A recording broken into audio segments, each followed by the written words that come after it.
I call to order this meeting of the Board of Zoning Appeals for December 18th, 2025.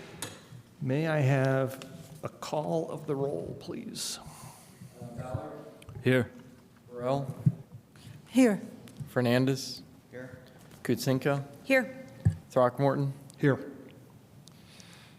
First, we'll look for approval of minutes. Do we have a motion to approve the minutes, or do we have any amendments to those? Motion to approve minutes. Do I have a second? Second. Call it. Ballard. Yes. Burrell. Yes. Fernandez. Yes. Kutsenko. Yes. Throckmorton. Yes. We'll start with any reports, resolutions, communications. Flavia? Nothing from staff. You do have a few members or letters from members of the public that were distributed at the meeting. These are letters that came in after the packet was distributed. So we gave those. They relate to, I think, 2 petitions or 3 petitions that are on the agenda tonight. So you should have copies of those. And then we have copies as well if any members of the public need those. That'll be for case V 4225 and CU 5625. What's the third one? One of the letters referenced 2 petitions. It referenced the Graystar petition as well as the petition for Jessup. Okay, very good. Thank you. Do I have any other business?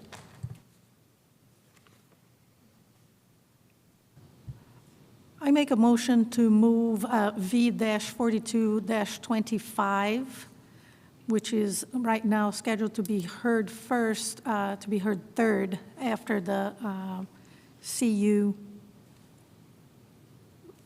-54-25 and CU. 56.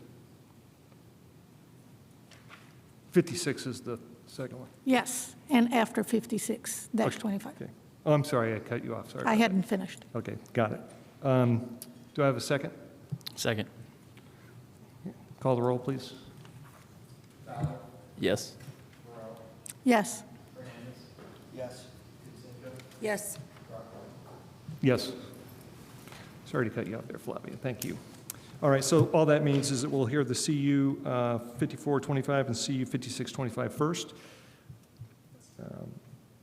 First of all, I do want to make a note that we have 2 petitions that will be continued to the January 22nd, 2026 meeting, and that is AA-17-22 Joe Kent Construction and Blackwell Construction. Also, the CU-33-24 Hat Reynolds LLC. Again, those will be moving to our next meeting, which will be on Thursday, January 22nd.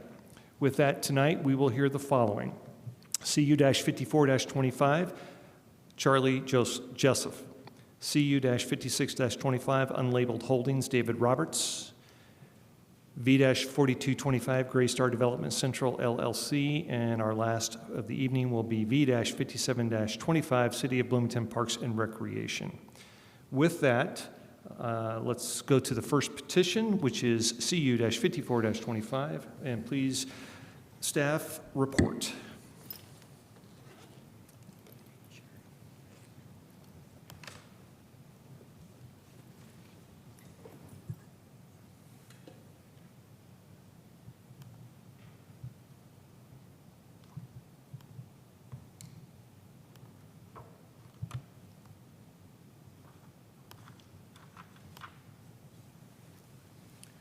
Good evening. Joe Patterson, zoning and long-range planner for the city of Bloomington. Before you is a request for a conditional use to allow for a dwelling duplex in the residential small lot R3 zoning district. That property is located at 1119 West 8th Street and is located in the near West Side Historic District and Neighborhood Association. You can see there is a little bit of a mix of zoning there in that immediate area. The lot itself is a 0.16 acre lot. The comprehensive plan designates it as mixed urban residential. From the previous screen, with the different zoning, on the far left is the White Oak Cemetery. A couple parcels to the east and north is mixed-use neighborhood zoning, and that contains Girls Inc. of Monroe County. Then just to the south and east of there is the Banneker Community Center located in mixed-use institutional.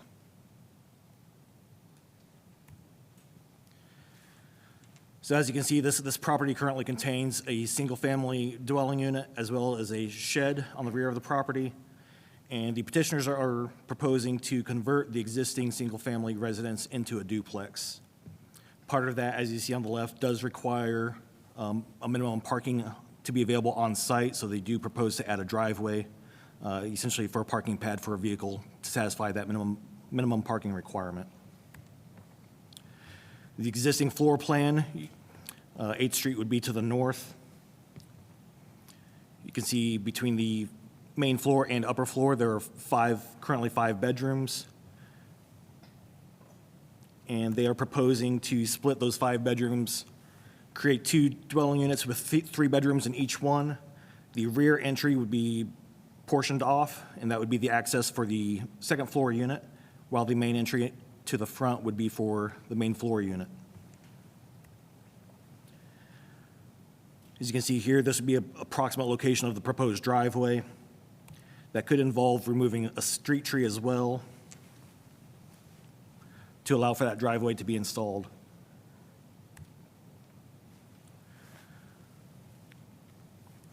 So looking at our criteria and findings for conditional use permit, the general compliance criteria, we find that there are use-specific standards that apply to the dwelling duplex within the R3 zoning district. This petition meets those standards. And in accordance with those standards, each unit has its own separate exterior entrance, and the exterior design of the structure will remain largely intact, with the exception of some potential modifications for some window replacement. The duplex will not exceed the 6-bedroom maximum allowance, and property owner does not have any notices of violation on file. No other applicable regulations or prior approvals are on record for this site. For consistency with the comprehensive plan, as I mentioned, this area is identified as mixed urban residential for future land use, and this is largely in older neighborhoods, and redevelopment should be compatible with its surroundings. Comprehensive plan further states that for approvals within mixed urban residential, it should allow context-sensitive multifamily redevelopment along higher volume roads, along district edges, and near major destinations. And policy further encourages opportunities for infill and redevelopment, and including underutilized housing types such as accessory dwelling units and duplexes. We find this proposal is congruent with the goals of the comprehensive plan. Regarding that there are adequate public services and facilities, we find that public service capacity does exist. The existing residence currently has those connections, and while no issues are anticipated, it will nonetheless be reviewed with the building permit process. For additional criteria for minimizing and mitigating adverse impacts, we find there are no regulated natural or scenic features that would be impacted. Property is located within the near West Side Historic District. And again, while the exterior design is planned to remain largely intact, if that window replacement does require further exterior changes, the petitioners have been in contact with the Historic Preservation Program Manager, and if approval is required, they will go down that path with the Historic Preservation Commission. There was a neighborhood meeting that was conducted. 5 people were in attendance at that meeting. Major concerns were noted to be with traffic and parking, with the addition of the parking pad, as well as ongoing discussions with other neighbors in the area regarding use of alleys and adjacent properties. We find that impact for parking and traffic and congestion is largely mitigated. No changes to trash or waste collection are expected.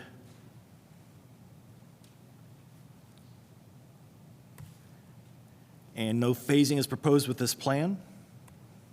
And therefore, it is the recommendation that the Board of Zoning Appeals adopt the proposed findings and approve this petition with the following conditions.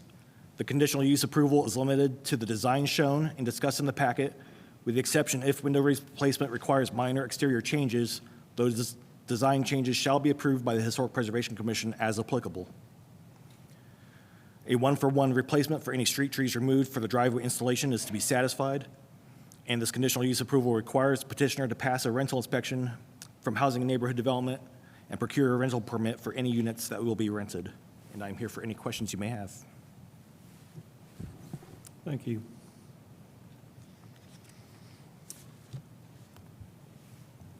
Is the petitioner present?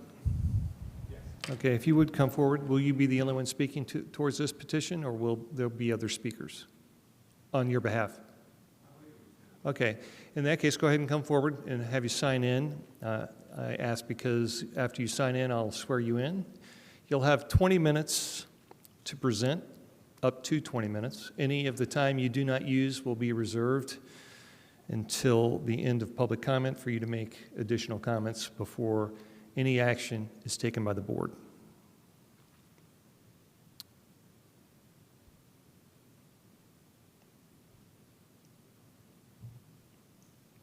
State your first and last name. Legal name? Do you affirm that the testimony you're about to give is the truth, the whole truth, and nothing but the truth? Yes. Okay, you have up to 20 minutes. You don't have to use all of it now, but you can reserve what remains until later. Okay. Well, it's funny, I'm nervous. Tomorrow I'll be performing in front of 400 people at the Buskirk Chumley and singing, and yet this makes me 10 times more nervous. Joe already explained most everything that I would explain at this meeting. So it is a very large house right now. The bedrooms are enormous. You walk in and each bedroom is twice the size, 5 bedrooms that are all at least twice the size of a standard bedroom. And so it doesn't have much use for a normal family. And we walked through and we recognized, wow, this would work really well as a split duplex between the upper level and the lower level. And when I spoke with with an architect, he said, this is enough space to make a triplex. I mean, it's just a huge house. And so we feel it's walking distance to downtown. It's walking distance to campus. And everyone knows how nice that is to have housing that is that close to downtown. I recently moved within walking distance of downtown, and I use it all the time. So it's really nice. One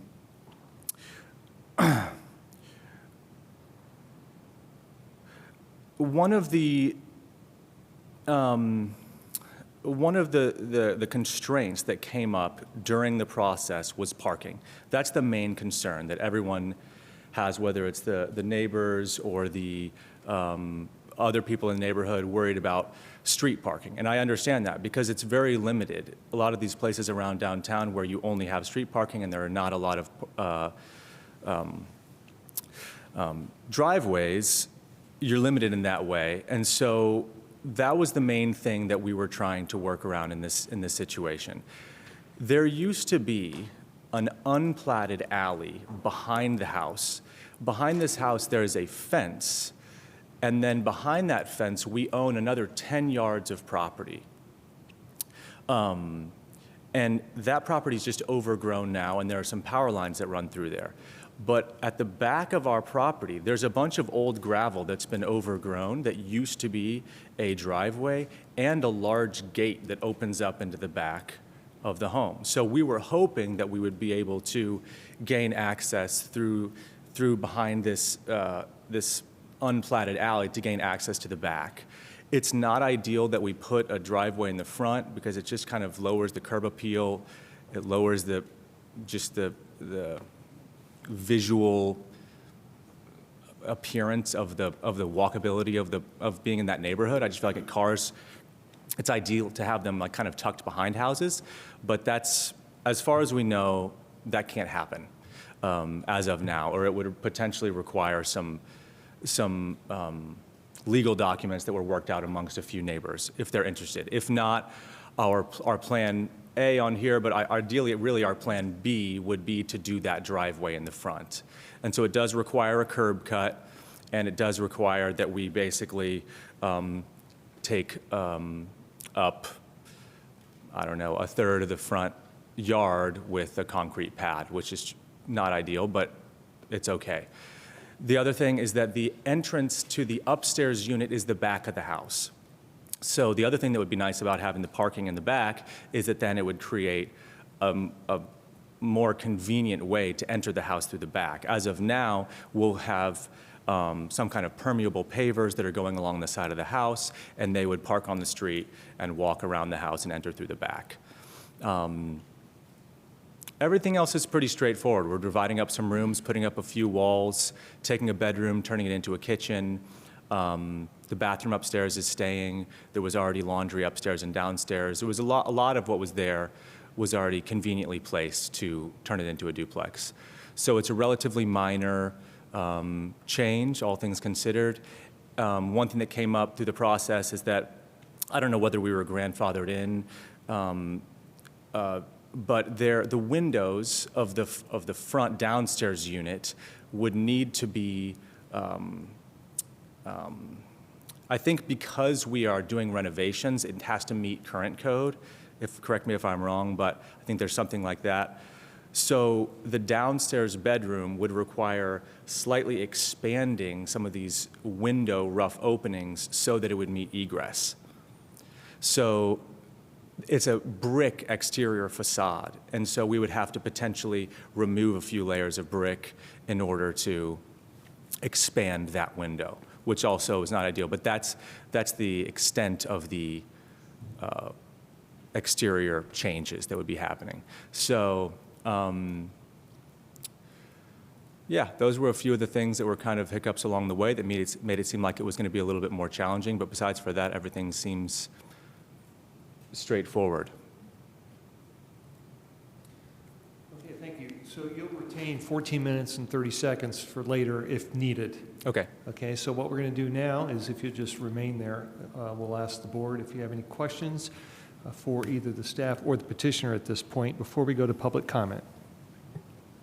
So I've got a quick one to staff. Can you pull that picture up of the driveway cut they're proposing? I'm just curious about how many cars could fit there. One. Just one? Yeah, that meets the minimum requirement for the duplex. Okay. So you're talking 3-bed, 1-bath, potentially 6 individuals, but 1 spot? Okay. Currently a 5-bedroom house, turning it into a 6-bedroom house, Yep. and adding one total bedroom, and adding 1 parking spot. Okay. So ideally, that wouldn't make a change in terms of the sum total of cars parked. Got it. So just another follow-up to staff on that is what is the issue behind them not being able to put this in the back? Well, they certainly can put it in the back if they have permission from adjacent owners. There's not a platted alley that runs through the back, so they'd have to secure access to that from the adjacent owners. Okay. They'd have to be granted an easement from the adjacent owners to get to the back. Okay, so an easement into that cut alley that's like to the east of the house? Well, so there's an alley, one past the house, one west of us, that runs north-south, and then it would be an alley off of that alley. Right. So that's the weird part about the whole thing. The 2 adjacent homeowners to that alley are here present, and I would need to have access to the alley as well as passing through this current overgrown void at the back of the property. Okay. Yeah, I think that answers. Thank you. Any other comments or questions from the board before we go to the public?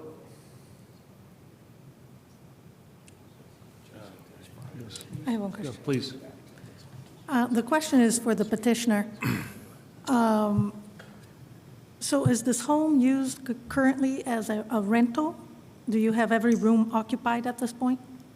No, we're hoping to do this construction now. It hasn't been occupied for the last month. Okay. Okay. Well, I was just trying to figure out the transportation, the parking. If it was already inhabited by 5 different individuals in 5 bedrooms. I believe there were between 3 and 4 cars there at a given time. Okay. So that has already happened in the neighborhood?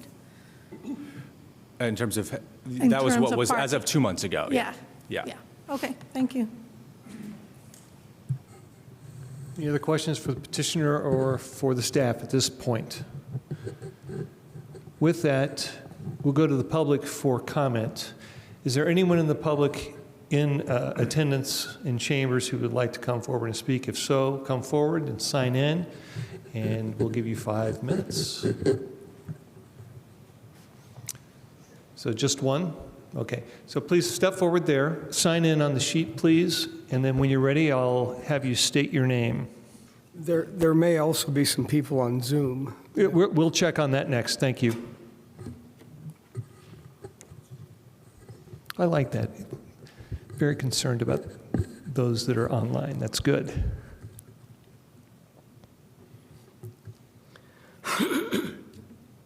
Okay, I'm Bill Baus. I'm 1 second, so Bill Baust? B-A-U-S. Okay, do you affirm that the testimony you're about to give will be the truth, the whole truth, and nothing but the truth? I do. You have 5 minutes. Okay. Thank you. I'm one of the nearby landowners. I live on just down the street, and I own one of the houses that is very close to this one. That house, which is a rental,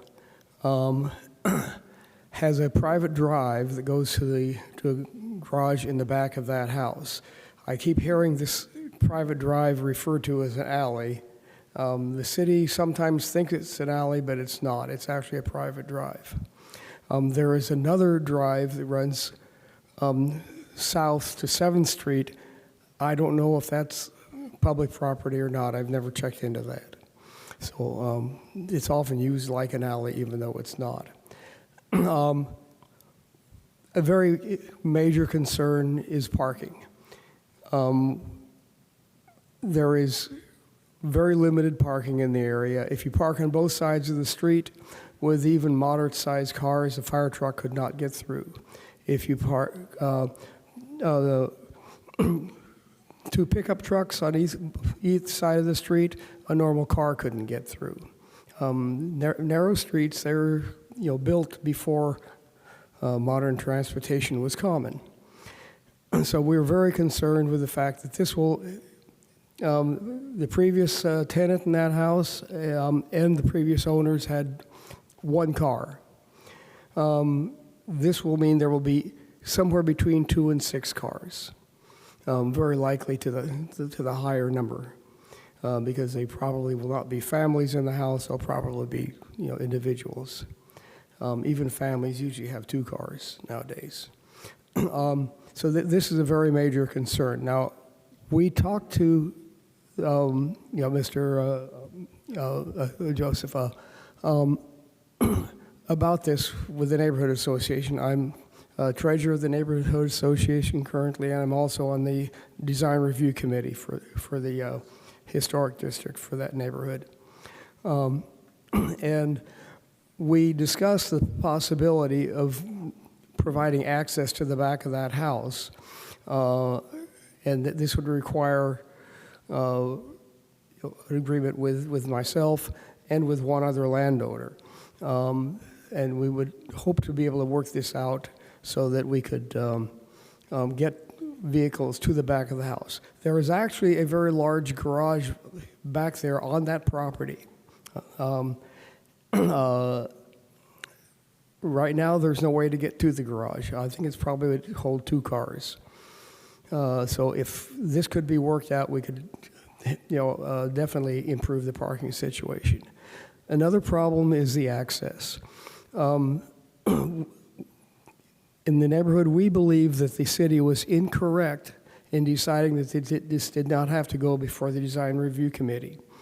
It sounds like to me they want this to be approved to have the current design and then change the windows and then bring it up for the design review committee for the windows. We think it should be the other way around.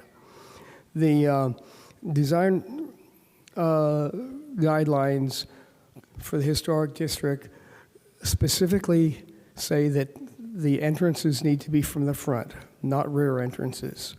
And it would be a little more difficult to have 2 front entrances, but it could be done. And we believe that having the rear entrance is not in compliance with the design review, and so this should be considered, along with any upcoming changes for the windows. So we do, the neighborhood board did not specifically say we're against this proposal, but I think I'm correct in saying that we believe that the approval of this is premature and that we should work out some of these details before it's finally approved. Thank you. Thank you. Is there anyone else in chambers who would like to speak to this petition? Please come forward, sign in, and I'll have you state your name, and I will swear you in. My name is Tom Flynn. Please sign in there. Oh, sorry. That's okay.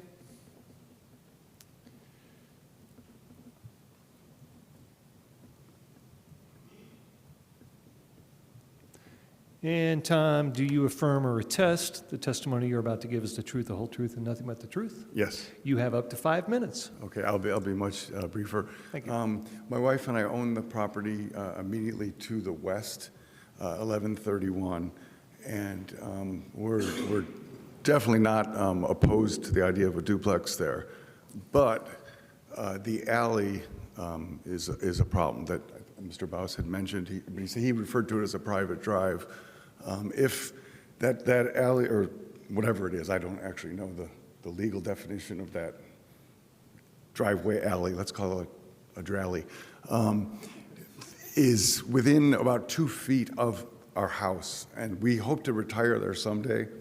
And if that became the sort of the thoroughfare to get back to the other proposed alleyway, we'd be surrounded on 3 sides by traffic, which is kind of a non-starter for us.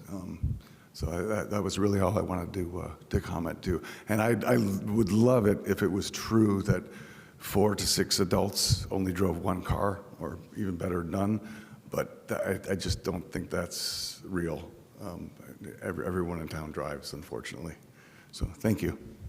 Thank you. Is there anyone else here in chambers who'd like to speak to this? Did we put out a notice online for those who would like to speak? How many do we have waiting? I see one individual, Tom Payne.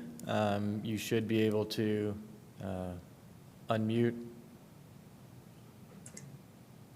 Tom Payne, can you hear me? Yes, I can hear. I didn't know if I needed to go on video or not. No, that's okay. Now, Tom, do you affirm or attest the testimony you're about to give is the truth, the whole truth, and nothing but the truth? I do. All right, you have up to 5 minutes, Tom. Thank you. I'm the president of the Near West Side Neighborhood Association. I will start by echoing Bill's concerns already raised. As I look at that property, again, due to, my concerns with access and parking, and, the idea of achieving a gentle increase in density is to be desired, right?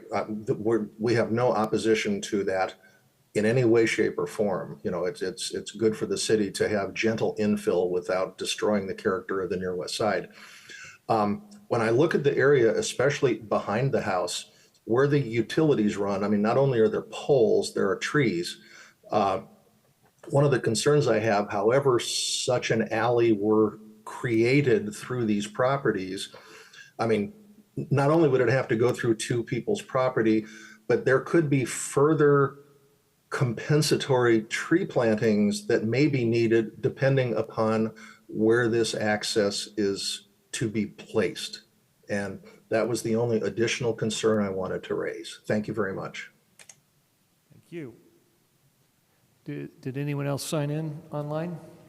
If there's anybody else online that would like to speak to this petition, please use the raise hand function or send a message via chat and we can recognize you. We'll wait a moment for that. And do we see anything? I don't see anybody else with their hand raised, no. Thank you. Now, we have others in public. That's, of course, we're still during public comment. Please come forward. And we'll go ahead and then check again online after these comments. Go ahead and sign in, please. State your first and last name. I'm Jude Flynn. Do you affirm or attest the testimony you're about to give is the truth, the whole truth, and nothing but the truth? I do. You have 5 minutes to present your comments. I also want to talk about the parking. But I want to talk also about the fact that you might have people come visit you. You might, for dinner or for whatever, or your parents want to come stay with you for a couple of days. And, if there's already 4 cars that live there and now you have 5 more people coming over for dinner, where are they going to park? And I hope that there can be a way to figure this out, because I also like the idea of it being a duplex. It is a huge house.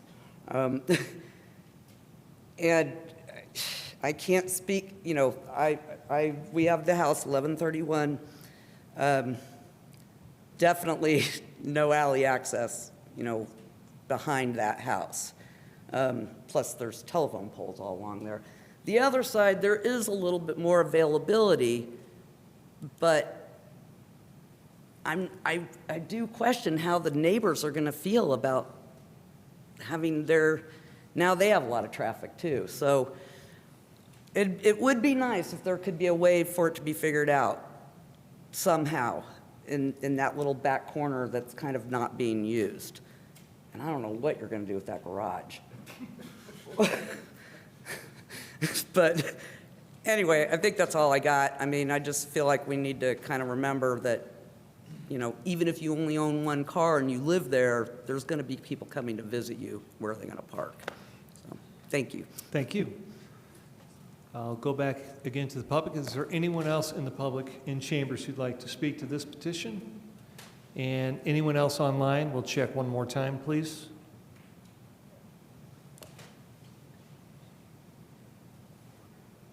I'm not seeing anybody else online with their hand Okay, raised. very good.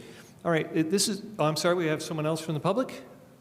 Please come forward, sign in.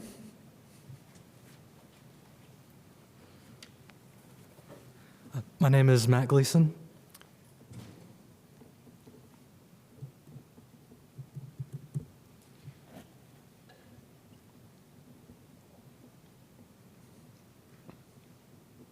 And Matt, do you affirm or attest the testimony you're about to give is the truth, the whole truth, and nothing but the truth? Yes. You have 5 minutes to present your comments. So I noticed there's been a lot of discussion about a drive to the shed in the back of the unit and, the ramifications of that. But I wanted to point out that the proposal text only discusses a parking pad that is a cut from the curb and, would not, be close to a neighbor's house and would not provide as much parking, but it would also, meet the staff's recommendations, as proposed in the text. So I would hope that the proposal is not rejected based on what could be, what the builder, may want in the future, but maybe if that was a separate proposal, it could be approved in addition to this that meets, staff recommendation. Thanks. Thank you. Anyone else from the public in chambers?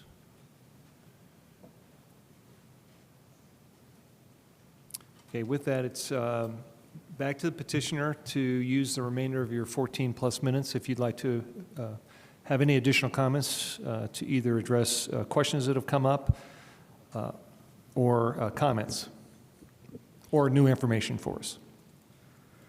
No, I don't have much to add, but I do understand. I just want to say that I understand because I recently moved to a home on a street that has 0 street parking.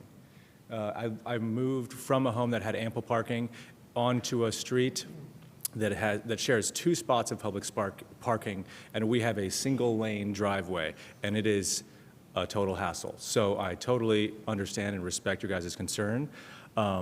And I do think that our proposal of putting in a single driveway in the front would meet the requirements. I'm potentially open to, although it would really lower the curb appeal of the house, to do a 2-wide lane parking driveway right in front, so the entire front of the house would just be covered with 2 cars. That's not completely off the table if that meets code, as long as it might potentially push the limit of permeable surface on the whole property, so that would be a concern. But if that was the make or break, I'm happy to discuss that. But it does seem like that's the main concern, so I think I'll leave it at that unless there are any other questions for me. Okay. So that'll conclude the petitioner's comments, and just stay there for me, please. It's back to the board for action. We'll either take a motion or additional discussion before a motion is made, please. Any I do questions? have a question about the near West Side Historic District commission, not commission, but the group that they are talking about, that they have to make the design approval before we approve this. So I wanted to understand that a little bit, and I believe it was one of the comments that talked about that. So the way the condition is expressed right now, the way it's written right now on number 1, talks about that it will be, it's just talking about the Historic Preservation Commission approval. And I think in this case, because they are a historic district, they have, it has to go before them. And if I don't know, do you know that, Eric, as a fact? So there's not necessarily a sequence of events that has to happen in any particular order.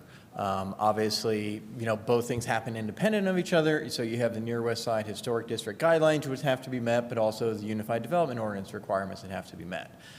So, in our report, we acknowledge that this is in a historic district and is subject to those guidelines. If there are any changes to the outside, those have to be reviewed by the historic district guidelines and the HPC. So this is just granting the approval of the use. As I mentioned, we've got a condition of approval that, references them.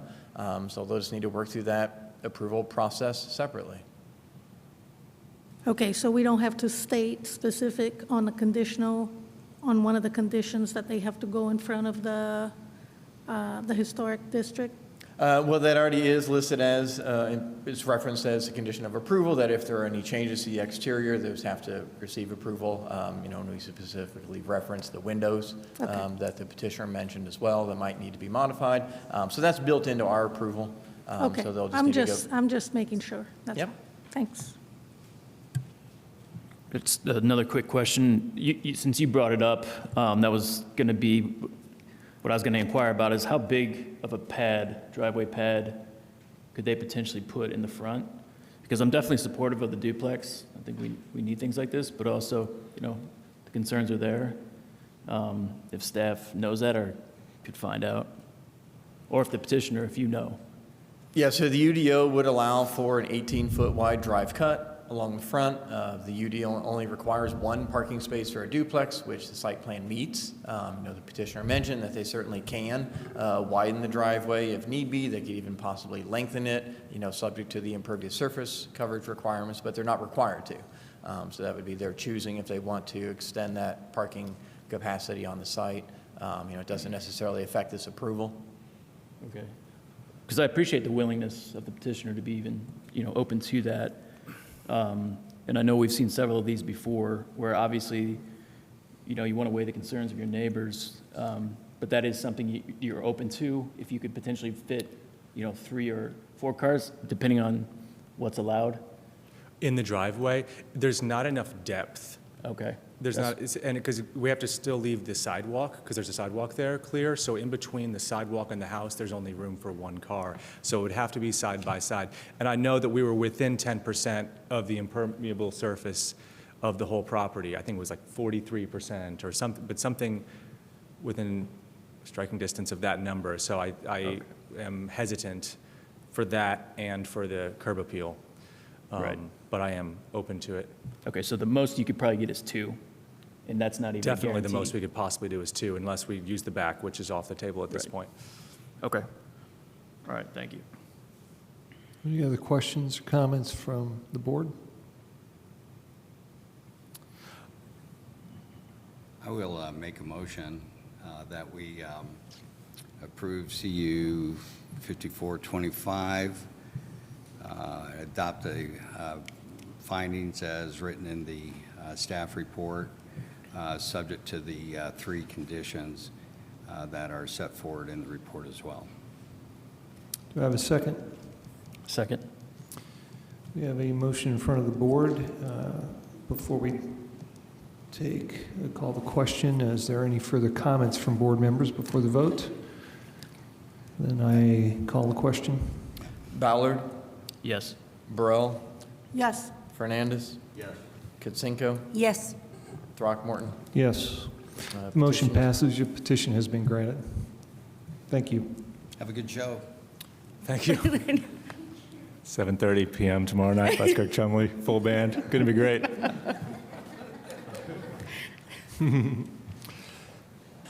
All right, we will now move on to the next CU, and that is, let me get to my page here, 68. That would be, oh, I blew right by it here. That's CU 5625, and that is, let me state it correctly, that is David Roberts, 121 Kirkwood Avenue, Suite 300. Can I have a staff report, please? Yes, thank you. Good evening to the board. My name is Jamie Kreindler. I'm the senior zoning planner. And, 1 second. And the petitioner for this case, as you mentioned, is David Roberts. The request is a conditional use approval to allow a duplex in the residential small lot R3 zoning district. The property is on a corner lot at the southwest corner of South Clark Street and East 5th Street, and it's in the Green Acres neighborhood. The surrounding properties are also zoned R3. The size of this lot is 0.14 acres, and the lot currently contains a small one-story detached single-family residence. The property is surrounded by a mix of single-family homes, and the comprehensive plan designation is mixed urban residential. The petitioner is proposing to remove the existing residence and develop the site with a new duplex. Each unit has a separate exterior entrance, with the entrance for Unit A facing South Clark Street to the east, and the entrance for Unit B facing East 5th Street to the north. The proposed duplex includes a new 1.5-story structure with 2 3-bedroom, 3-bath dwelling units. The plan features a gable bungalow design and is similar to the roof pitch, front porch size, front building setback, and vehicle parking access of surrounding properties in the neighborhood. The existing driveway on East 5th Street to the north will be removed, and a new carport and parking area will be installed. There is an improved alley access to the west of the site, so the petitioner is working with the engineering department to have access off of that alley. The proposed duplex is set back at the required 15-foot front build-to line, and this applies to both of the frontages along South Clark Street and East 5th Street. The submitted site plan is compliant with the maximum impervious surface limitation of 45% in the R3 zoning district. And this petition was presented to the Green Acres Neighborhood Association in October of this year. Notes from the neighborhood meeting were provided in the packet to the board. We did receive one public comment after the packet was distributed, and that was provided this evening. They were expressing concerns about trash, specifically where the bins will be stored and if enough trash bins will be provided. I know on the plan, the petitioner did show sidewalks out to the streets there, but maybe they can address that in further detail this evening. For the general compliance criteria, it was found that the petition meets the use-specific standards for a duplex in the R3 zoning district.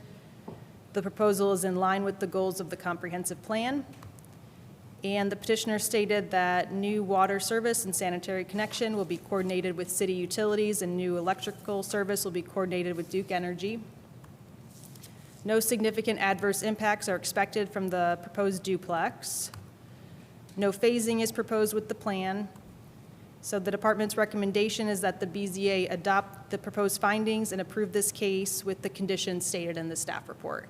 And I'm happy to provide any additional information or answer any questions that you have. Thank you. We'll have to wait until after we're supposed to wait until All right, with that, is the petitioner here in attendance? Will it just be yourself? Yeah. Okay, go ahead and sign in, and I'll swear you in.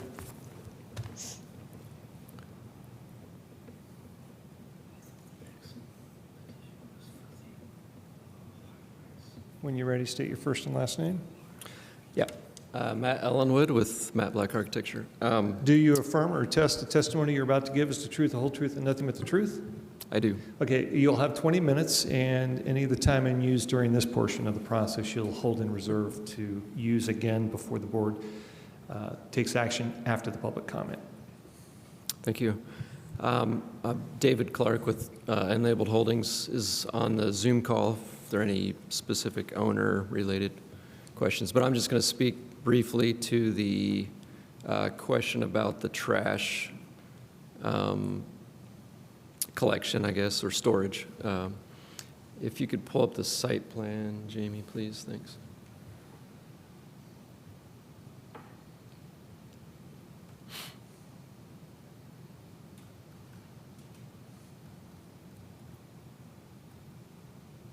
Thank you.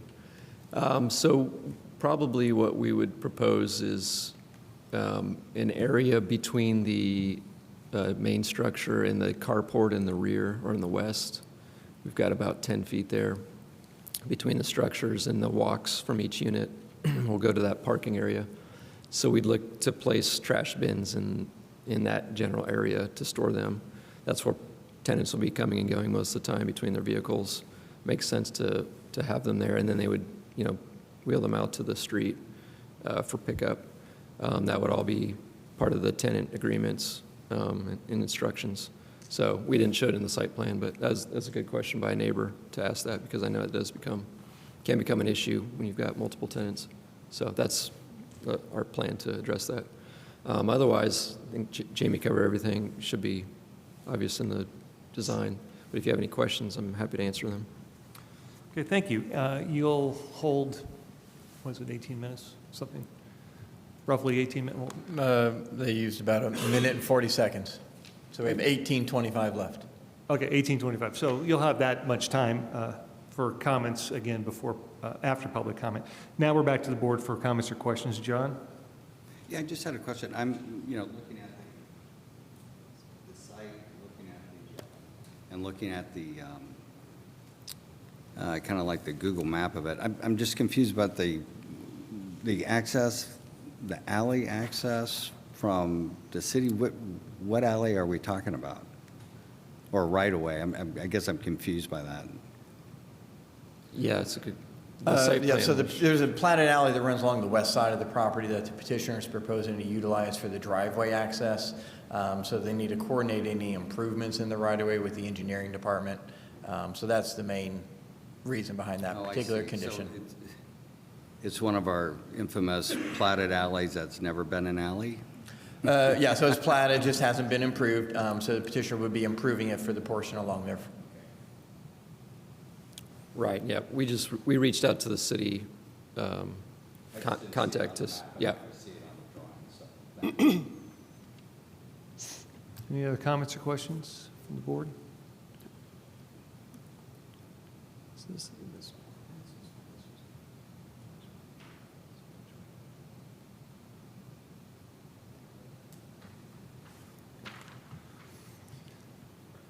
All right, seeing none, if you'll have a seat, we'll go to the public for comment. Is there anyone in the chambers who'd like to speak to this as members of the public? Seeing none, we'll go to the online version to see if anyone there is waiting to make comment. If there's anybody online, please use the raise hand function and we can recognize you or send a message via chat. I'm not seeing anybody. Okay. So with that, the remaining time, we'd go back to the petitioner if you have anything further you'd like to state. If not, we're back to the board for action. We'll take a motion or continued discussion. I'll move that we approve CU 5625, adopt proposed findings as set forward in the staff report, and adopt the 5 conditions also included in the staff report. Do you have a second? I'll second. And at this point, any further comments? No questions, been any comments from the board? If not, I'll call the question. Ballard, Yes. Burrell, Yes. Fernandez. Yes. Kutsenko, Yes. Throckmorton. Yes, the petition passes and the petition is granted. Thank you for your time and good luck. Now, with that, we will go to V-42-25. It'll be the Greystone, let me get to that page here. And that will be, Gray Star Development Central. And may we have a staff report? Certainly.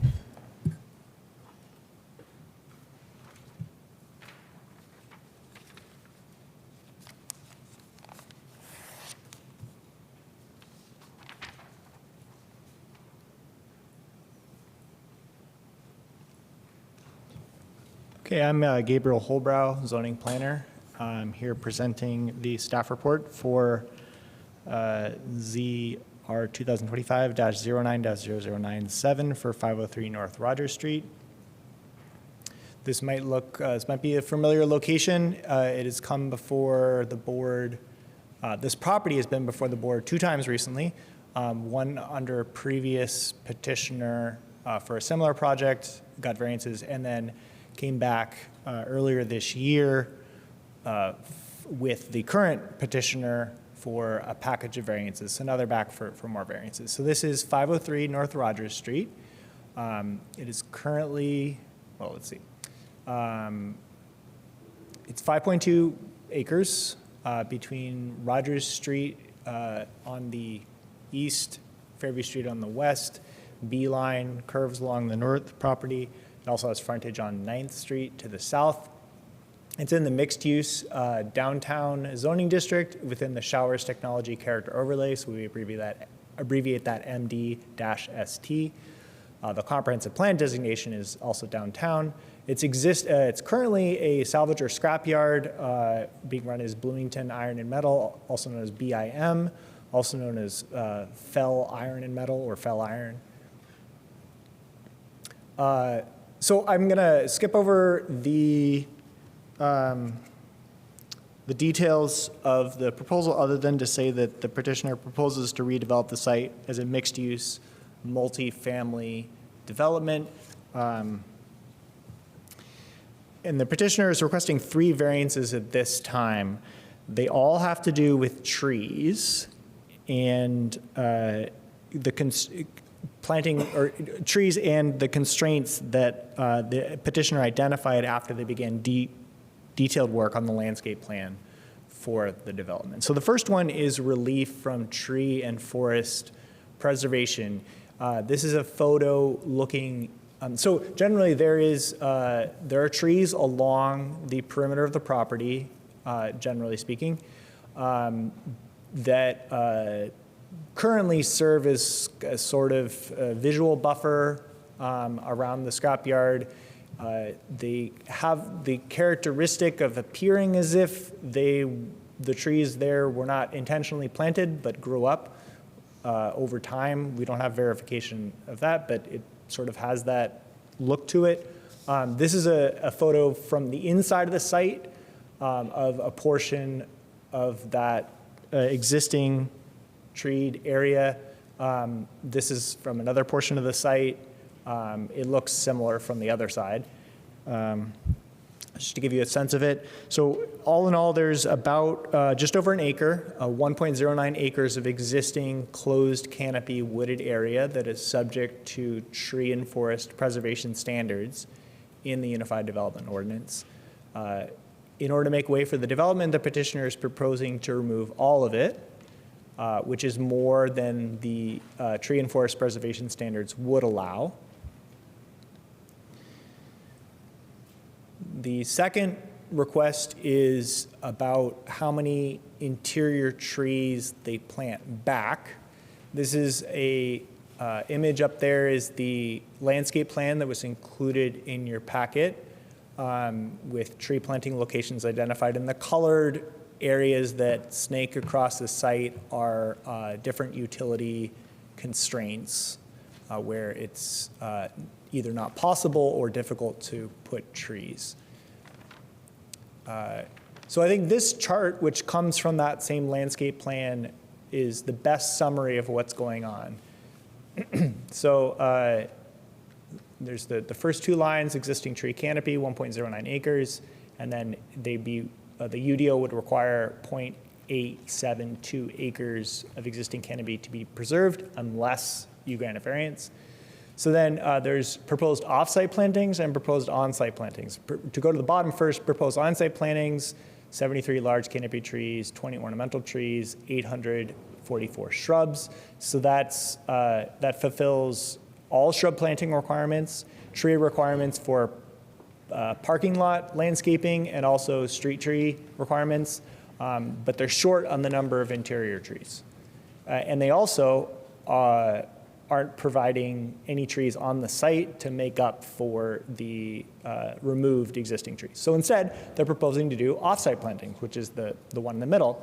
That would be 97 large canopy trees planted off-site and 97 that count as replacement for the canopy to be removed, and then 46 to make up for the deficit. So how do they get to 97 trees to count for the removed area? Well, this is a calculation proposed by the petitioner that boils down to how much canopy would be covered by trees planted 25 feet on center once they get large enough to be a closed canopy from that. So that's where the 97 comes from. I want to point out that there's nothing in code that says how you calculate that, because code does not envision an off-site planting like this. If code did envision that, they could just use that and they wouldn't need a variance. So they're coming to you with a variance. So this doesn't have a basis in the code already. However, staff's analysis of this is that staff recommends this seems appropriate for the number of trees to be planted back to account for the removal that they're doing. So what is this off-site planting?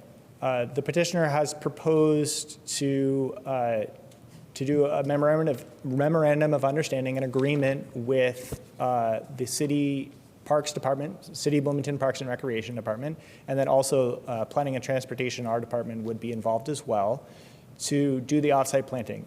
A draft of this MOU was included in the packet.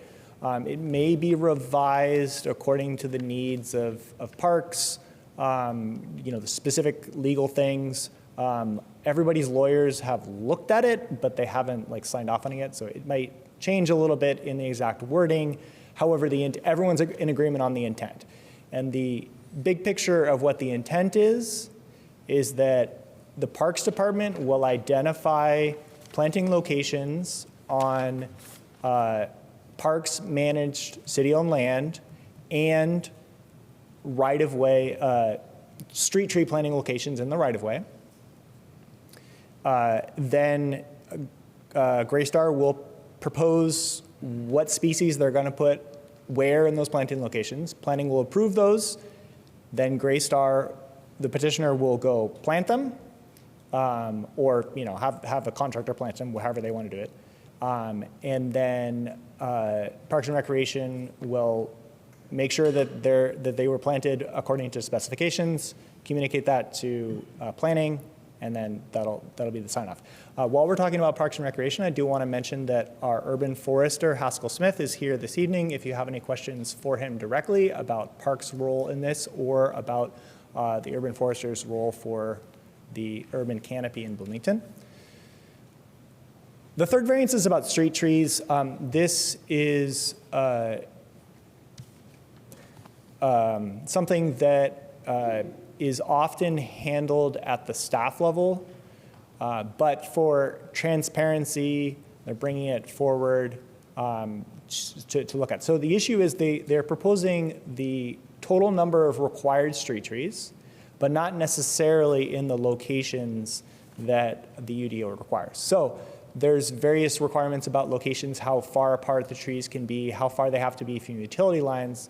The proposals is following all the requirements of distance from utility lines. So that's, we're taking that as given, because even a variance wouldn't get them around that. They would have to get approval from the gas company, from CBU, if they wanted to violate those. So they're planning on meeting all those distance requirements, but not necessarily the spacing requirements. So this is a view of along Fairview Street. North is to the right.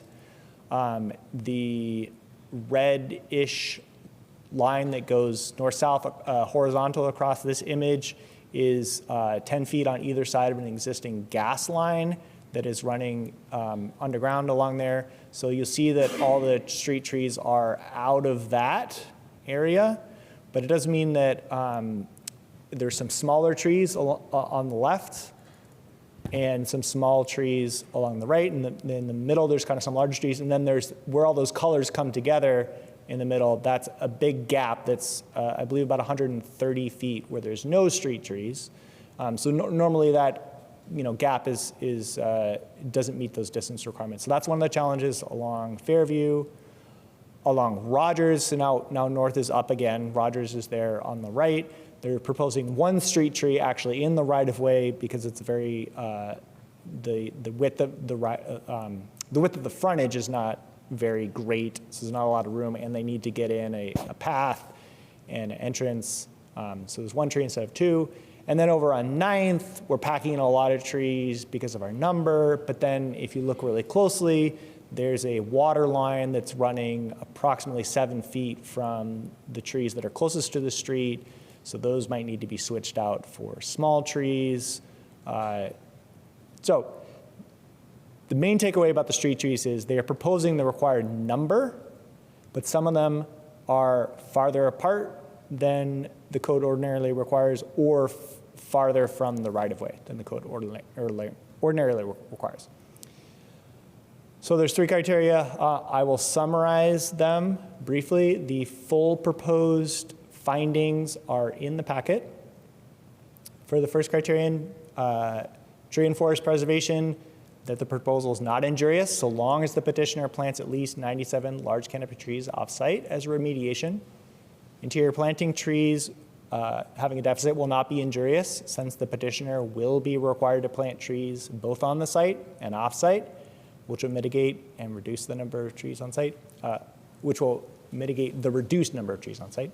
For street trees, not injurious since the petitioner will be required to plant the same number of trees in appropriate locations. Second criterion, the effect on adjacent properties. The recommended finding for tree and forest preservation is no substantial adverse impacts, including that adjacent properties are either separated from the existing wooded area by streets or trails, or located to the south or at higher elevation than the wooded area, so the removal will result in minimal loss of shade. For the interior planting trees, no substantial adverse impacts. The plan provides trees at all feasible planting locations on the site, including along adjacent streets and shared property lines.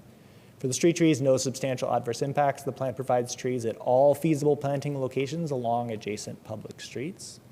So then to the third criterion, for tree and forest preservation, unique site conditions that create practical difficulty include steep grade changes, the need to accommodate utilities, fire lanes, public connections to the B line and Butler Park, make the meaningful preservation of the existing trees infeasible. Large size of the property and the presence of tree canopy coverage is very atypical for a property in the downtown. And the requested variance provides the minimum relief necessary. So because they're planting stuff off-site, it's the minimum relief that could be offered. For interior planting trees, multiple underground utilities, grade changes, easements, buildings, parking areas, and green stormwater detention facilities, all of which limit space needed for tree survival. The large size of the property requires on-site detention that would not be required for smaller, more typical properties in downtown zoning districts. So I think this is a key thing here, that most properties downtown are under a size threshold where not all, but most properties downtown are under a size threshold where there's minimal or no on-site stormwater detention required. There's sort of an assumption that the existing stormwater utilities, stormwater infrastructure in downtown is enough to handle it. This site is larger, and there's room to handle the stormwater on site. So it's perfectly reasonable through CBU standards to have them retain that stormwater. The UDO counts areas for detention basins and things like that as landscape area, which in downtown, the UDO's assumption is if there's landscape area, it is planted chock-a-block with trees. Nothing but trees. Because for a typical site downtown, there's like this tiny little postage stamp of green area, and there's one tree in it. So that's where there's this mismatch between the standard tree planting requirements in downtown and this particular site. Now, for a hypothetical comparison, if this were in the RH residential high-density multifamily zoning district, which it is not, but if it were, well, their current proposed plan couldn't possibly be done. But if a site of this size were developed in the RH district, the requirement would be 44 interior trees. So they're already providing 73, which is way more than that. So, which isn't to say that they're providing more than they're required to. No, they're actually providing less than they're required to. That's why they're coming to a variance. But the size of the site is unusual for downtown. And a site of this size elsewhere in the city under a different zoning district would not run into this difficulty. So I'm pointing out that there's something peculiar about the property. That's the whole point of that little digression there. Large size of the property is a peculiar feature of the property which creates practical difficulties. And again, the requested variance provides the minimum relief necessary. And finally, for the street trees, there's limited right-of-way along Rogers, and the presence of underground utilities and easements along other streets create conflict with tree planting locations. Without relief from the location requirements, the project would be unable to comply with both street tree minimum planting numbers and utility clearance standards. I do also want to draw your attention to a number of letters that were included in the packet that staff received, so those are in there. We also received 2 letters about this petition that came in after the packet was already sent to you. Those are provided in hard copy to you here. Anyone who, from the member of the public, wants to have those, there's copies here in City Hall, or you can contact planning afterwards. So the recommendation.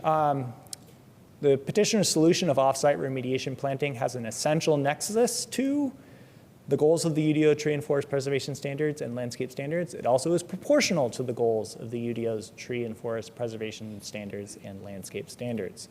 So based on the report and the written findings of fact that are found in your packet, the department recommends that the BZA adopt the proposed findings and approve all 3 requested variances with 3 conditions. So the first condition is repeating a condition that was in the previous variance approval, and staff's recommending including because it is relevant to how much space is available for tree planting. And that is the site shall provide a new multi-use trail with access easement that's open to the public, providing a direct pedestrian and bicycle connection from Rogers Street at the B line to Reverend Butler Park as shown in the submitted conceptual site plan, and that shall be demonstrated in an approved site plan. The reason to put it here is because if that wasn't there, maybe they could plant a few more trees in the location of it. But this is something that they are proposing that the city is supportive of and provides a public benefit. The second one is the summary is this is where the MOU comes in. This is how we ensure that off-site planting gets done. Prior to final occupancy for the proposed development, the petitioner shall plant large canopy trees as remediation at off-site locations. The number of off-site remediation trees shall be at least the sum of 97 plus any deficit in the number of on-site interior planting trees. Prior to issuing a site development permit associated with this development, the petitioner shall execute an agreement with the City of Bloomington Parks and Recreation Department and the Planning and Transportation Department in a form acceptable to both departments, which commits the petitioner to the off-site remediation plantings required by this condition. And finally, the site shall provide at least as many street trees as required by the UDO, along the frontages in the general areas shown on the submitted plan. And that it's spacing distances that comply with UDO standards to the maximum extent practicable as demonstrated in a site plan. You'll notice that this one says what they have to do, but also says what wiggle room they have. So this is going forward with the idea that the final landscape plan might not be exactly what you're looking at tonight, but it'll be very similar to, and will have at least the number of trees, and that there will be street trees in the general locations as they are shown on here. They just might move a little bit left to right, or be two small trees instead of a large tree, something like that. With that, that's the end of the staff presentation. Thank you. Thank you. Is the petitioner present? And how many people will be speaking on behalf of the petitioner? If we could get all of you up at the same time now, and I'll go ahead and swear you all in, and that way you can freeform it. So while you're signing in, let's get everyone to get their names in there for me, please. I'll go ahead and explain what's going to happen here. So we have multiple multiple presenters for the petitioner. They will have a total of 20 minutes. Those petitioners can use that 20 minutes in any way that they would like. Any unused time of that 20 minutes during your initial presentation can be reserved and used to address any comments or questions that come in after the public comment. Can I ask a point of order on this? Please. I mean, I just want to get clarification. I mean, we previously heard this petition and granted approvals to the uses and all the other design elements. So for the purpose of tonight's discussion, we're really just talking about this tree issue, correct? Okay. That's correct. Okay, thank you, Gabriel. I want to point out also, if you have questions about, hey, when do we address this other issue?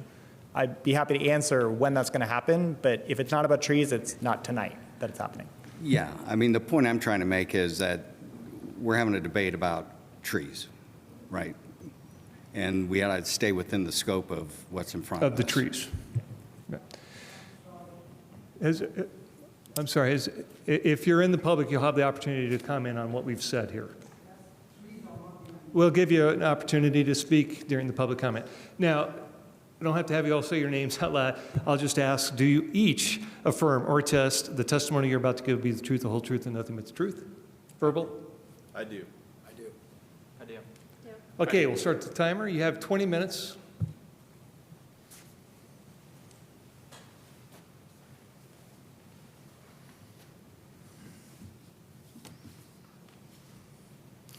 Good evening, everyone. My name is John Annist, and I'm with Greystar Development, and want to start by thanking you all and thanking staff. We've been working together for several months to come up with the best solution here. We believe that the redevelopment that we're proposing here on the 5.2 acres and focusing on the existing trees that are in place, we really wanted to have a very thoughtful way of mitigating the removal of those. So our site plan that you all saw back in June could best be implemented.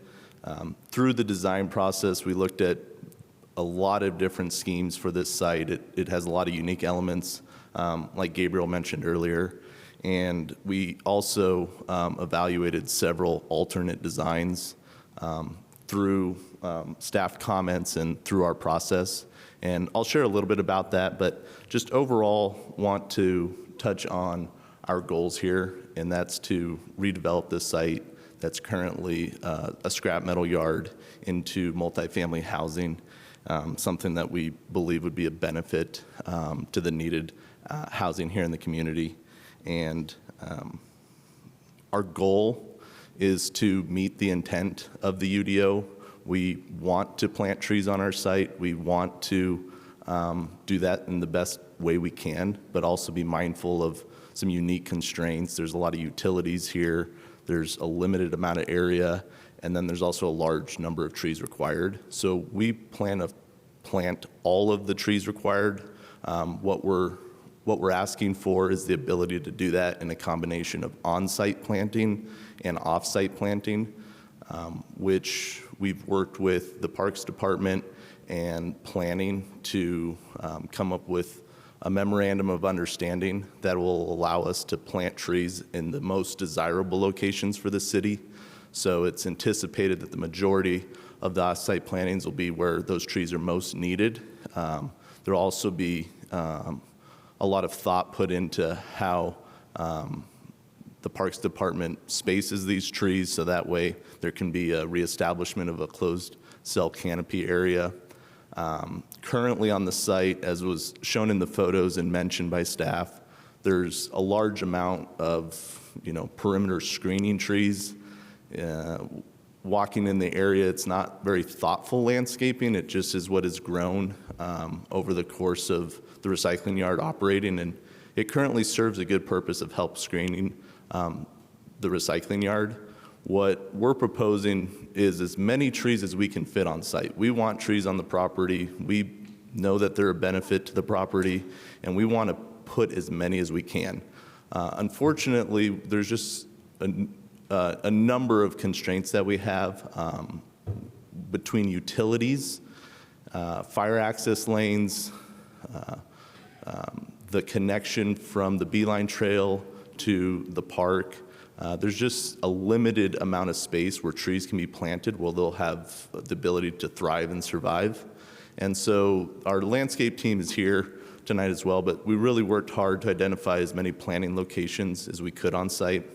At one point, we evaluated an alternate location of the fire access lane, which runs along the Beeline Trail, and where currently a large number of existing trees exist. The fire access lane is needed for the fire department to provide life safety to the buildings. We evaluated having that fire access lane be in the same alignment as the current Beeline Trail. We talked to the Parks Department to see if that could be an option based on some feedback we had gotten from the environmental planner. And ultimately, the use of incorporating the Beeline Trail in a fire access area just did not work for the Parks Department. So we went back to the original design that you all had seen in June, and largely what you're seeing today and the trees we're proposing are very similar to what was seen and approved in June. And our goal here really is to work with the city, the community, and staff, so that way this can be a successful project. Overall, our intent is to plant as many trees. You'll see that the way staff had written the approval criteria is that we want to plant as many trees on site as we can, and any trees that we fall short, we will plant 100% of those off site as part of the MOU. So happy to address any questions, comments, and we'll take the remainder of the time to do that. So thank you all very much. Appreciate it. Anyone else from the petitioner would like to speak at this point? Okay, with that, I want to make sure I got my rules of order. Do we have any questions from the board to the staff or to the petitioner at this point? Please. So what is the total, this is for staff, what is the total amount of trees? How many trees they are planting on site and how many they should plant off site? Yeah, so the easiest way to answer that is to pull up that slide.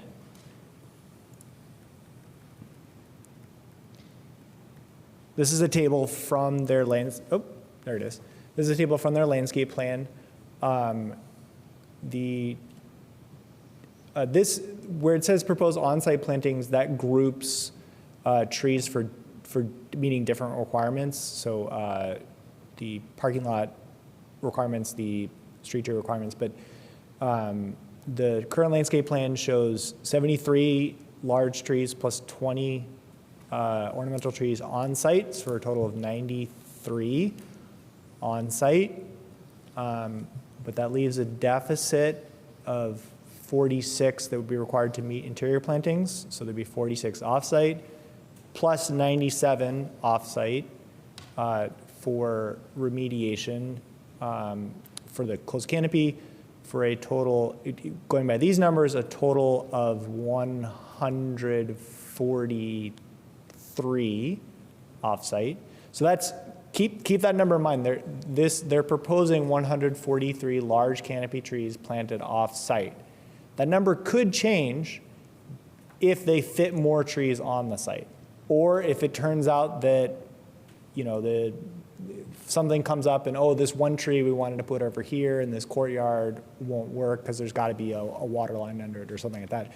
So in that case, maybe that number offsite will go up a little bit.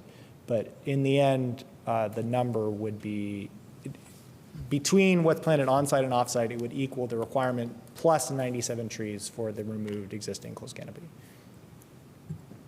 Thank you. Any other questions from the board at this point? I just have one. I want to, first of all, I think your staff report is very thorough, so I don't want to push that aside. But I just want to clarify. I thought I heard you, Gabriel, at the beginning of your comments, say that this is something that could have been handled at a staff level? Specifically the street tree one. The street tree. Not the other ones. Okay. There's no staff authority to grant off-site planting at all. I mean, it's something we might look at in the future, maybe if this goes well. I don't want to promise us to do anything, but. Thank you. Any other comments or questions of the petitioner or staff at this time? Seeing none, we are going to move to comments from the public. So those wanting to make comments, anything, please, you can come up to the podium, and we'll take our time here, make sure we get everyone covered. Please sign in. And again, each of you will have up to 5 minutes. You've already signed in and you are under an affirmation of testimony. If you would, go ahead. Just state your name again for the record. All right, Bill Baus. Please, you have And, 5 minutes. I'm on the board of the Near West Side Neighborhood Association, which adjoins, our neighborhood adjoins this area. We have a very serious problem with this proposal. First of all, we did not know that this was happening until we heard about the trees. So if there are problems in addition to the trees that we object to, particularly the increased traffic on Fairview Street, which is a very narrow street, 2 blocks from a grade school.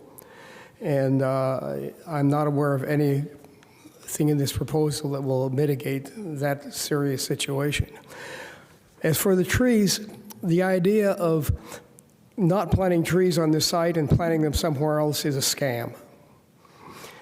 The purpose for having requirements for trees in developments is so those areas will have tree cover. The problem isn't that we don't, in this city, is that our parks don't have enough trees. If our parks needed more trees, we would have planted them. The cost of buying small trees and planting them and letting them turn into big trees is rather small. I'm sure the Parks Department appreciates not having to buy trees and letting somebody buy them for them. However, this doesn't solve the requirement for planting trees on site. There will never be any trees on this site not never any trees. There will be always, forever, be fewer trees on site than the current requirements are. And so by permitting them to plant trees off-site instead of on-site, basically you're just saying they don't have to plant, they don't have to meet the requirements. The reason isn't because of utilities and access fire lanes. Every site has those problems. That's not a real excuse. The reason they don't want to plant that many trees is because they want to cram as many buildings on the site as they can, and they don't care what it does to the long-term viability of the city. Thank you. Thank you. Go ahead and sign in there. And when you're signed in, state your first and last name, and I'll swear you in.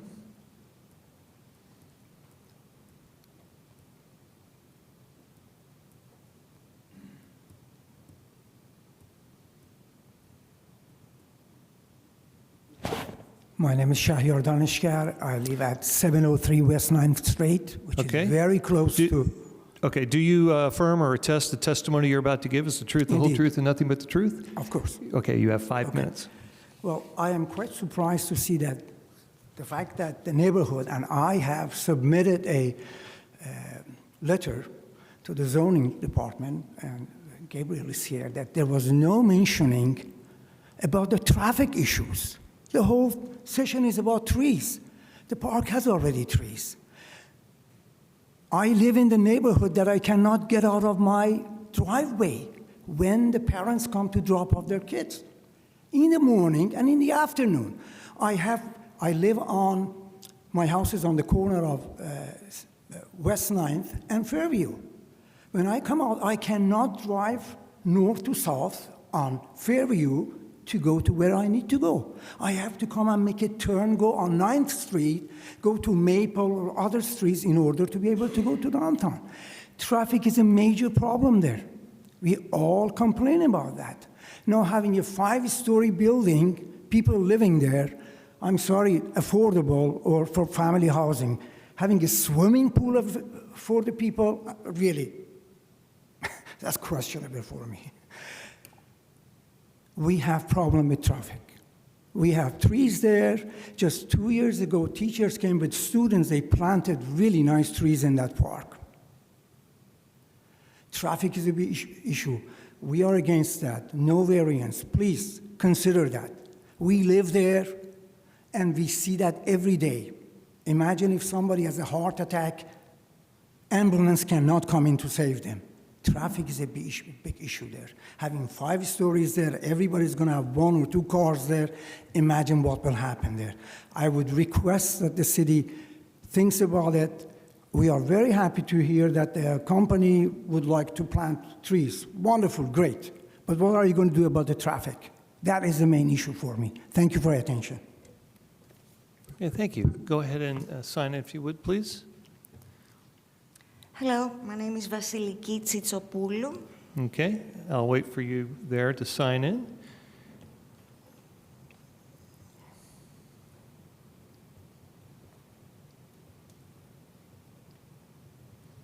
And do you affirm or attest that the testimony you're about to give is the truth, the whole truth, and nothing but the truth? Yes, sir. You have up to 5 minutes for your comments. Thank you. I am not immediately connected to the immediate neighborhood. I don't live near enough to discuss the question of traffic, but I wanted to discuss the question of viability in general of this particular plan. It seems to me it's a pharaonic plan in the most negative sense. It covers up the entire available surface of this property. It jars with the general environment. It removes native trees and native green. And I do not see how even that could, it's applicable to the, it already violates and it requires exemptions from a series of code rules. I do not believe that the city was not, our citizens were not apprised of this earlier, so we can provide some more feedback. I do not know why we need such a huge development there.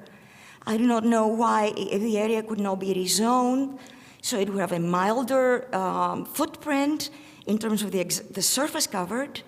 For example, the garage they proposed to put in there, it's huge. There are already parking garages surrounding within walking distance in other parts of the area, and they're not fully utilized.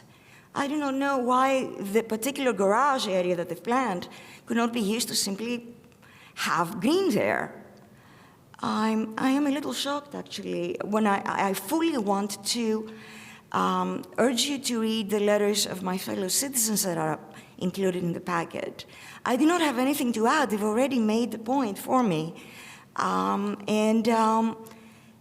It's truly, I am truly shocked. And also, the company does not have a very good legal past.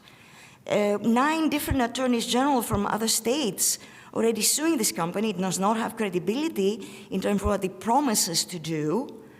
I do not think that it will be any different in the case of the city of Bloomington. I do not wish to be learning from the news that we have to sue them for any other violations. I do not believe they keep their promises. Please do not grant them these variances or other exemptions, which is the proper name for this particular. They've already been exempted. It seems to me they've received plenty of exemptions. I do not want to see the expertise, the knowledge, and the education of people who work for this city utilized for free by this company. For what I can see, these wonderful people working for the city, that I would like to see them working for us and not indirectly for a company that is not very credible. Please do not do this. Do not grant these variances. They do not deserve it. Thank you very much. Thank you.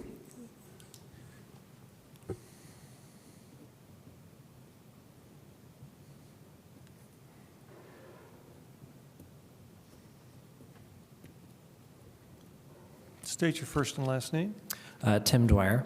And do you affirm or attest the testimony you're about to give is the truth, the whole truth, and nothing but the truth? Yes, I do. You have up to 5 minutes for your comments.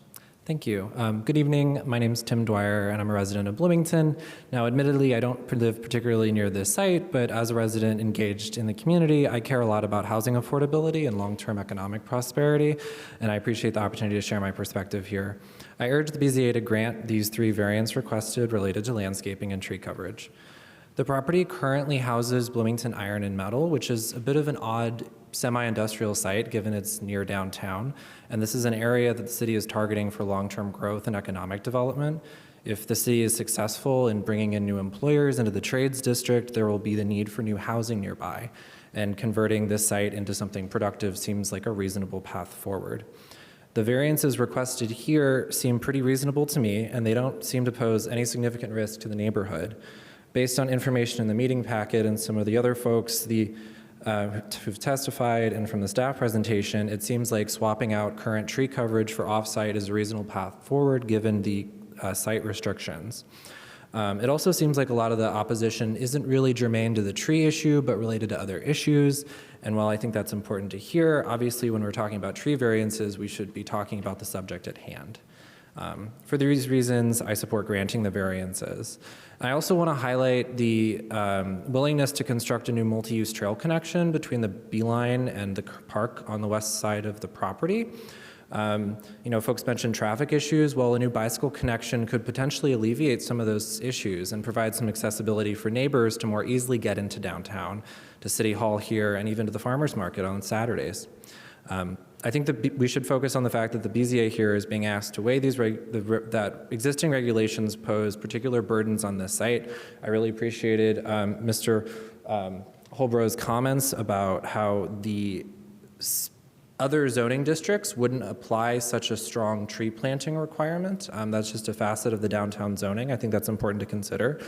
And we should also be mindful that this site has previously been targeted for redevelopment in a pretty long and drawn-out process. Indiana Public Media reported in October of 2023 a different developer wanted to build a site project here, and I'm not exactly sure why that didn't come to fruition, but it seems like this site does pose unique challenges. So on the whole, given our need for workforce housing near an emerging employment center, the public benefits and the commitments from the developer, I respectfully urge the BZA to approve these requested variances. Thank you for your time. Thank you. Is there anyone else here in chambers from the public who would like to speak to this petition? Seeing none, let's go to online to see if we have anyone in the public who would like to make comment. If there is anybody online, please use the raise hand function or send a note via chat and we can recognize you.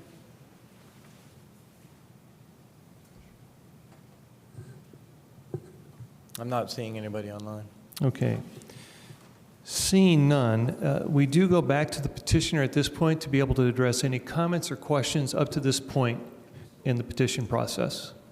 And how much time do they have again, Gabriel or Eric? 14 and change. Okay, please. Good evening. For the record, my name is Tim Oakes. I'm an attorney at Ice Miller representing the petitioner tonight. I'll be very brief here. First, we've got a number of people here that can answer any questions that the board might have in terms of some of the technical issues. But I want to point out a couple things. One, a lot of the comments that were stated, particularly those involving traffic, are not relevant to tonight's considerations. There is another approval that will occur here, which is development plan approval at the Plan Commission, and certainly there will be time to address some of those issues that pop up in a public format. That's number one. Two, there was a notion that this is some kind of scam, that we're avoiding some responsibilities here with respect to trees in the neighborhood. And we respectfully disagree with that conclusion for a couple of reasons. One, we're not avoiding the planting of any what we view required trees here. You're looking at a total of 216 large canopy trees, 20 small ornamental trees, and 844 shrubs. It's over 1,000 plantings for this project. More significantly, the study that a certified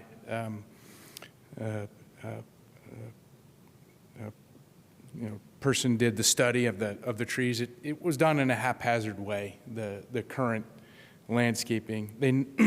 It was noted that there were 36 trees of significance that were 6 inches of caliper or larger. The plan that we're proposing anticipates 73 large canopy trees on site, so we're taking 36 going to 73. So I think a suggestion that somehow we're trying to avoid having significant amounts of trees on the site, particularly as compared to what exists there now, is just not true. As John stated in the primary presentation, Gray Star is trying to plant as many trees on the site as they can. They really are. And the constraints that exist here are such that they've got as many as they can, and we're full.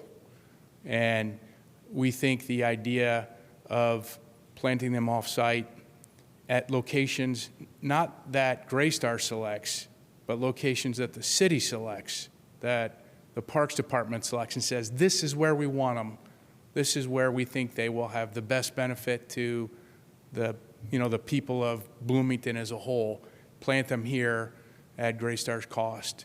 That is the best way we could come up with to try to mitigate this situation.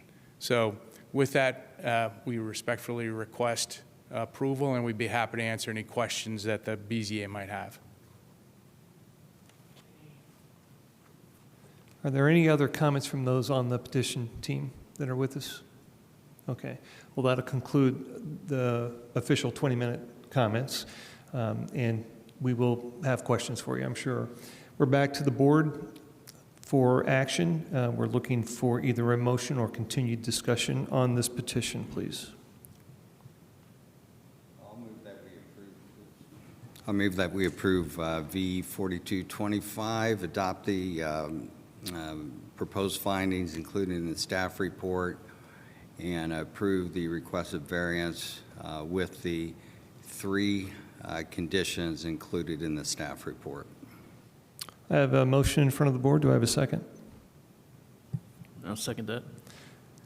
And before any action is taken on this, is there any further comments from the board before a vote is taken? Okay. Go ahead. Just, I want to make the point that, we see a lot of these multifamily developments come in.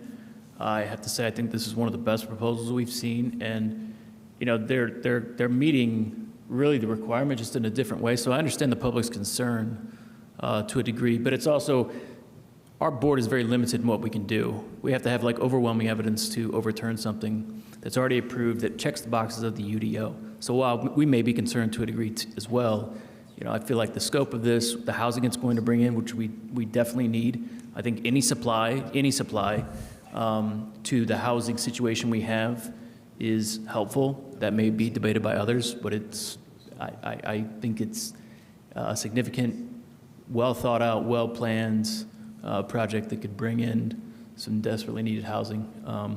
And the trees are, to me, we're going to get them, so I support it. Any further comments from the board before any action is taken on this motion?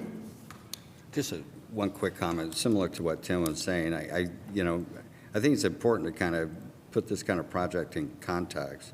I mean, essentially, we're removing a non-conforming use, particularly a scrapyard, which, for those of us who've been around a while, that was a PCB cleanup site. It's been a functioning business. I know I've known the owners.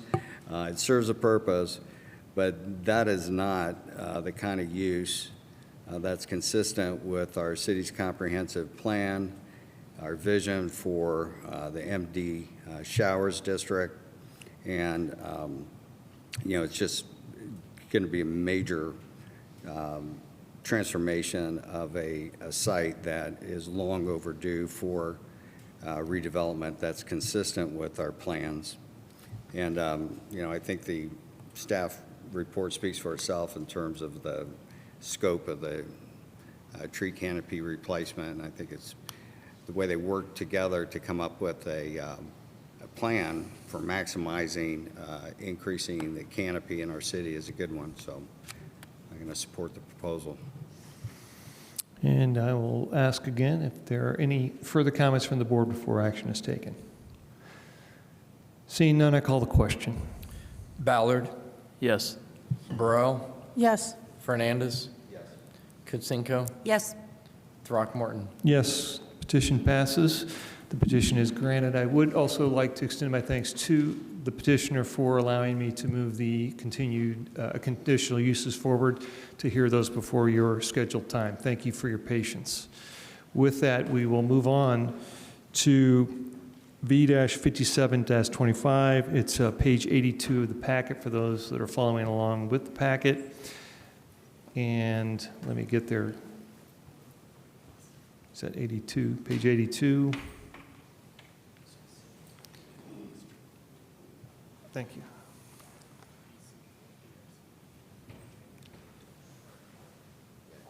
And this will be, I'm there now. V-57-25, Rebecca Swift, Bloomington Parks and Rec. May I have a staff report, please? Certainly, I will pull it up.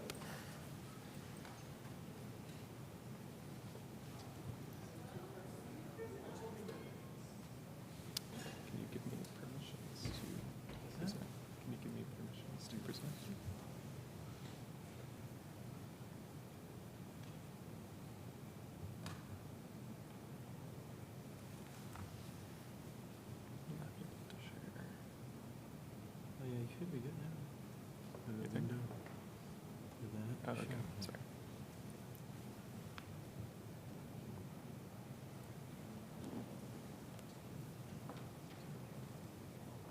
Or they have to come.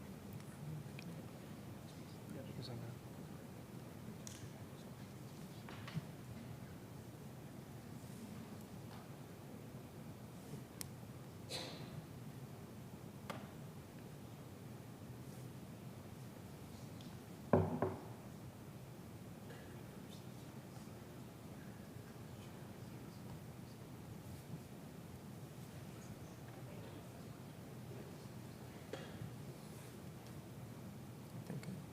Pull up your PowerPoint.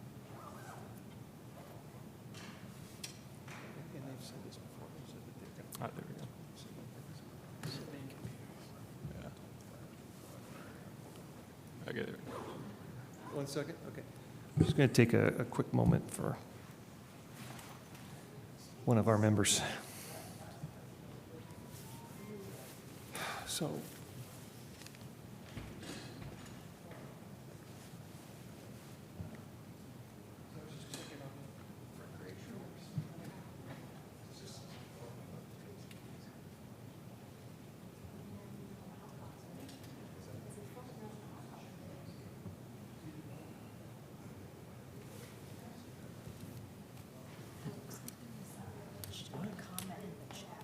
Wait, what?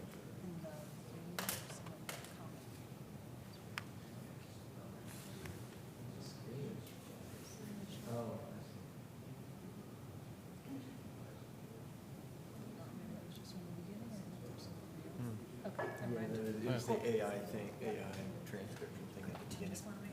I let them, thank you. I let them off.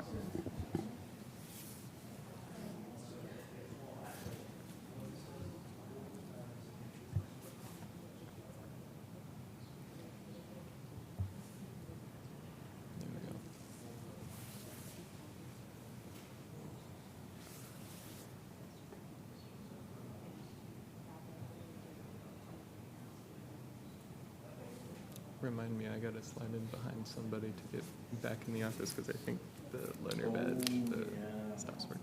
It worked at like 5:05 when I tested it, but I don't know if it'll work at like 8. Really worked at 5:05? Think so? I don't think so. I believe you because you did, but. No. Yeah, It maybe shouldn't, but. Maybe it gives you.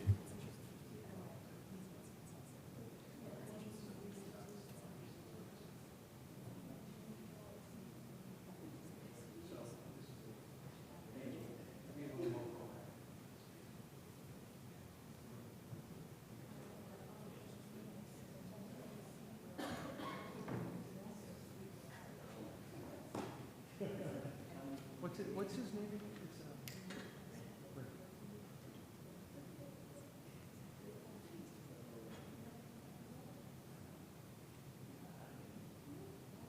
Thank you, Eric. You knew exactly what I was asking. I did. But it had been our impression in the past that we weren't allowed to do that, so I was checking.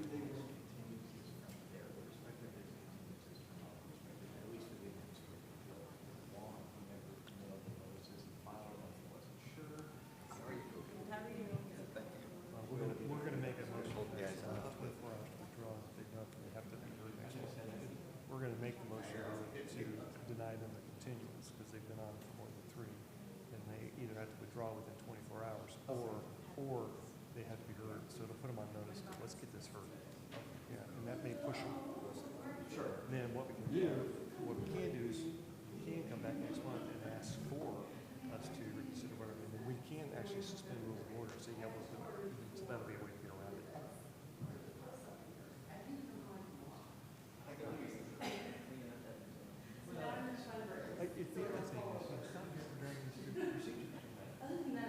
Okay, thank you. We are now ready to hear the last, what are we on, V-57-25.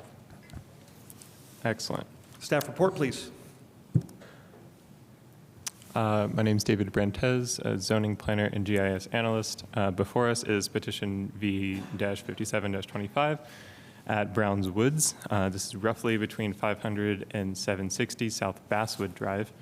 The Community Foundation of Bloomington and Monroe County owns the property. The Parks Department is the petitioner for this variance case. Representing them today is Operations and Development Director Rebecca Swift. The petitioner requests variance from riparian buffer, steep slope, karst preservation standards, and required easements in BMC 20.04.030 for the use of park and the mixed-use institutional zoning district. As shown on the right, the properties to the east and the south are zoned residential high-density multifamily, RH, which is developed with multifamily apartments. The property is adjacent a railroad to the north and an interstate to the west. So shown here, this is the wooded lot with no structures or roads. This is a 10.9 acre parcel. The comprehensive plan designation is parks and open space. Right now, it is set aside as a conservation area managed by the Parks Department, and it will continue with that use. This is the original plat. The property is located on Lot 2. North is to the right here. Lot 2 of the Canterbury Park subdivision that was platted and approved in 2000 under case SP-27-00 and was set aside from other developable lots because of the environmental features on the site. There's currently a karst conservancy easement that was platted for 2 karst features on the south side of the site. So this is closest to the South Basswood Drive frontage, and the Parks Department, as I said before, manages this, but it has not been developed with any formal trails or vehicular access. According to the Parks Department, to address recent public health and safety concerns, there's a proposed access road that will be installed on a portion of the property to access the site. Later, a limited internal trail system will be installed. The access road will consist of a short land bridge to cross an intermittent stream using 2 culverts that are 10 feet long and 4 feet high, so 4-foot diameter. The bridge will serve both future trail users as well as allow the installation of the temporary limited access road. So according to the petitioner, it will address their urgent public safety concerns. So the trail here is quite faint. It's shown in green. You also have elevation showing how far down the trail goes from Basswood Drive. And the point with the arrow is showing the location of the culvert. So we have a number of exhibits here. The temporary vehicle access path will need about 9 feet of clearance. Once it's no longer needed, the Parks Department proposes to construct a 6-foot wide natural surface trail that for the majority of that vehicle access path will be used for the trail, but they will deviate slightly from each other. So unfortunately, given the limited access to the property from Basswood Drive, a location of the road must pass through the riparian buffer zone and through the karst area near Basswood Drive and the steep slope as you descend towards the interior of the property. So the trail as shown is roughly 1,200, from start to finish is roughly 1,200 feet from the Basswood Drive entrance headed north. So the vehicular access point will have a direct connection to South Basswood and pass through all of those environmental features that I mentioned, riparian buffer, karst, and steep slope. So if we're looking at the exhibit to the left, it shows the trail. It's headed towards the middle of the site in purple. And then the vehicular access road is shown in blue. So on the right, there's an inset that shows the culvert location approximately.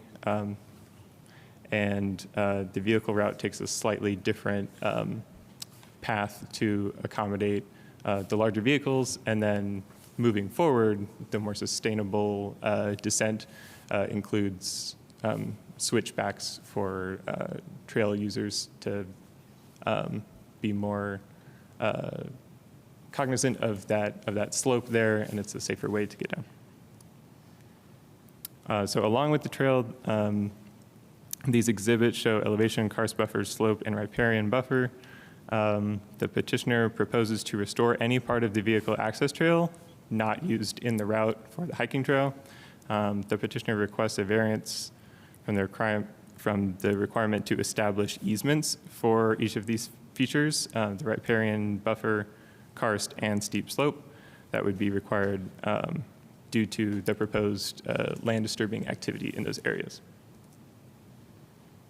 And here is the culvert. This was taken probably November. And there's the one on the right is a picture looking essentially south towards that, the path that a vehicle could take to get up to Basswood. And this is a lower area that we've determined is a stream and thus has the graduated buffer zones, the riparian buffer zones from that point.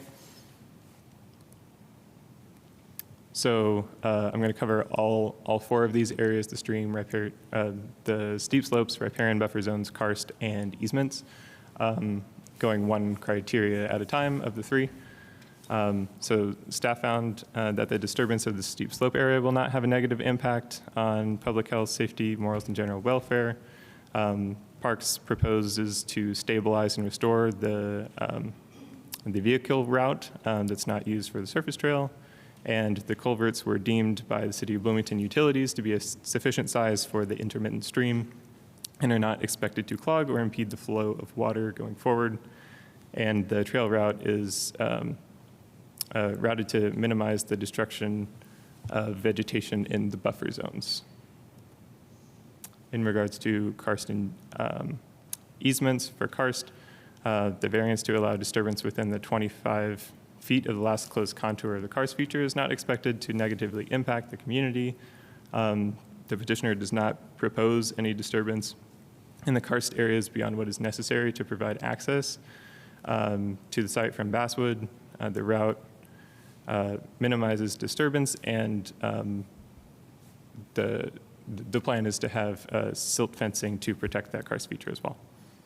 In regards to the easements, the petitioner and the property owner plan to protect the sensitive environmental features during construction and stabilize the affected areas.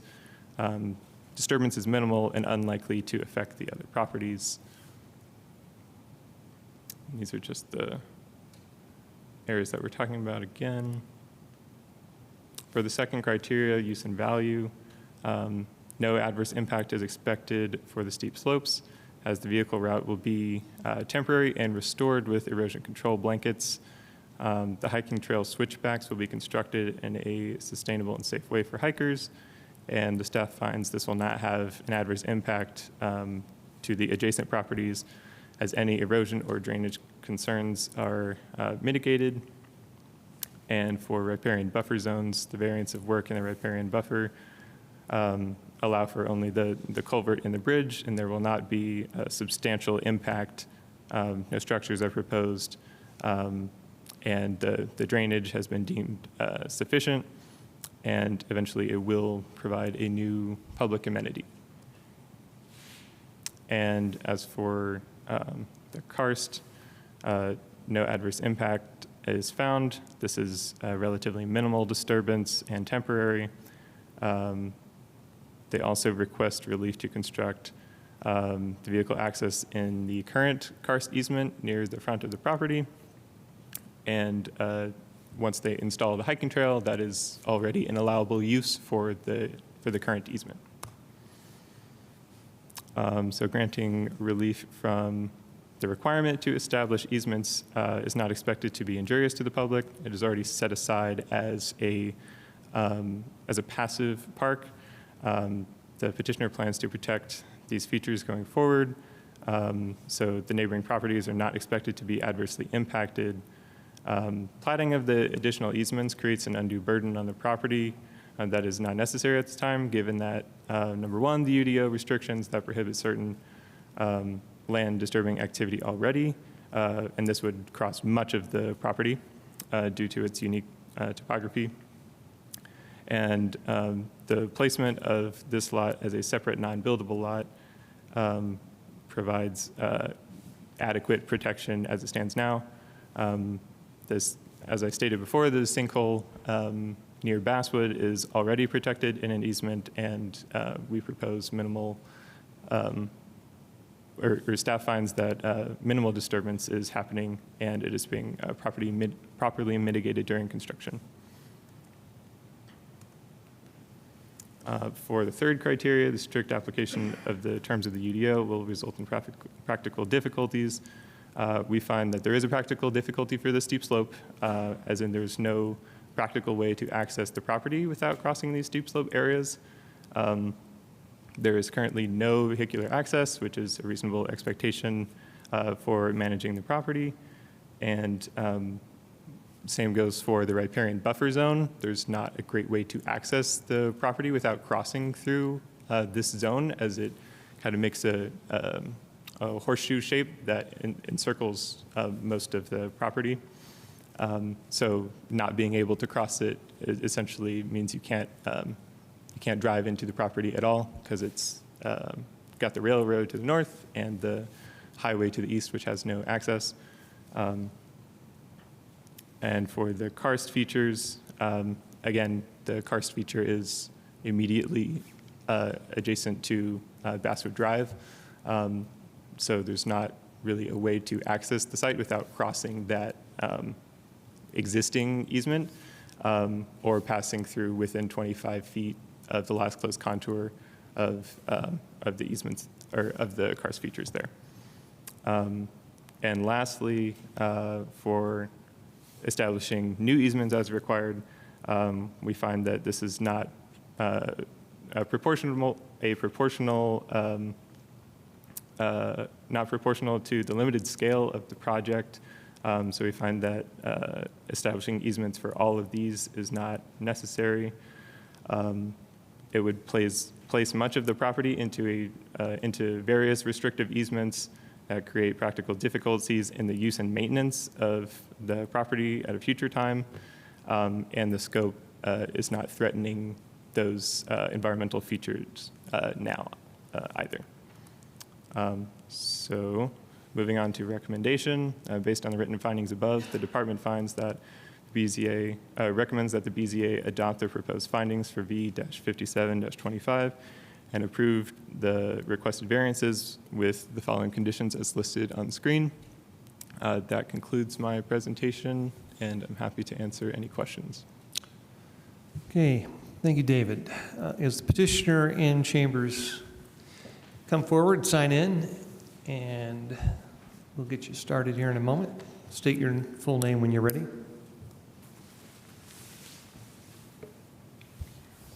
Hello, I'm Rebecca Swift. I'm the Operations and Development Division Director for City of Bloomington Parks and Recreation.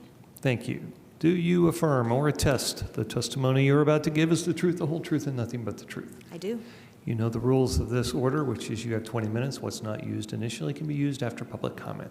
I definitely won't need 20 minutes, and I won't read word for word what I've put in my petitioner letter, but just here to make the case that you all know Parks and Recreation in the city is all about stewarding our natural resources. We don't do this lightly. We don't just go in there, start cutting trees and bulldozing down things. We're doing this in a very sustainable, very thoughtful approach.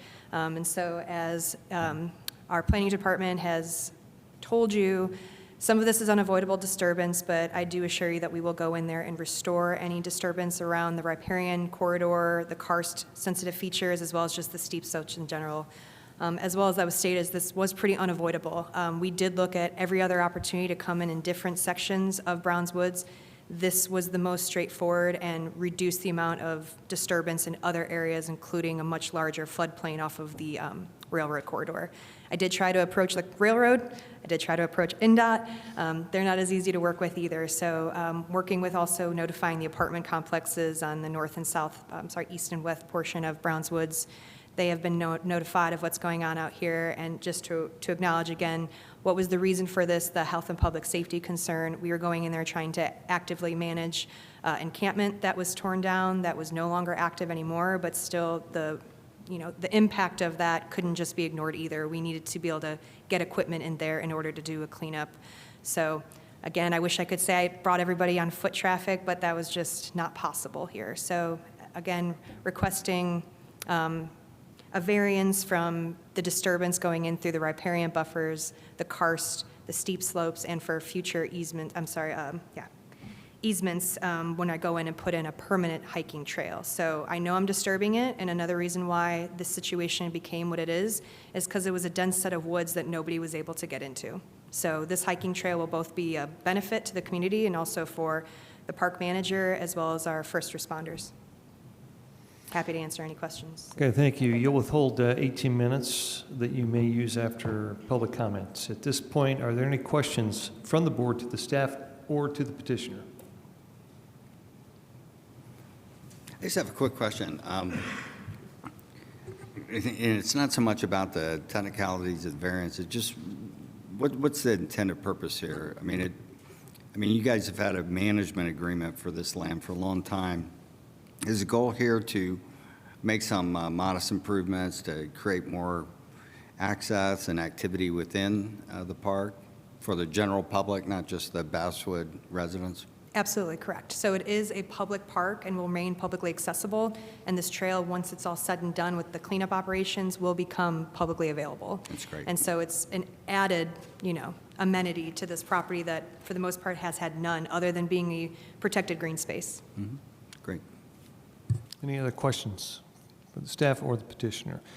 Seeing none, we'll go to anyone in chambers from the public who would like to speak to this petition. Seeing none, anyone online who would like to address this petition as members of the public? Again, if there's anybody online, please use the raise hand function and we can recognize you, or send a message via chat. Not seeing anybody. Seeing none, we're back to the petitioner. Would you like to use any of your 18 minutes that remain to make any further statements, comments, or responses? No, thank you. Okay, thank you. That brings us back to the board for action, seeking a motion or further discussion. I'll provide a motion for V-57-25 to approve the requested variances with the conditions as stated in the staff report. I have a motion in front of the board. Do I have a second? Second. Any further discussion from the board members before this vote or comments for the record? Seeing none, I call the question. Ballard. Yes. Burrell. Yes. Fernandez. Yes. Kutsenko. Yes. Throckmorton. Yes. Thank you. Your petition passes. The petition is granted 5-0. Now, there is one piece of additional business before we adjourn tonight. I do want to just bring up something. I'm going to make a motion here, but I do want to draw attention to where this comes from. So from the City of Bloomington Board of Zoning Appeals Rules of Procedure, in Article 5, Section G, it reads, whenever a zoning petition is continued for 3 consecutive hearings, any further request for continuance requires a majority vote by the board. If the board denies such a request for continuance, the petition shall be treated as a denial unless the petitioner elects to formally withdraw the petition within 24 hours. So I'm going to make a motion that we deny continuance to AA-17-22 Joe Kemp and CU-33-24 Hat Rentals. Do I have a second?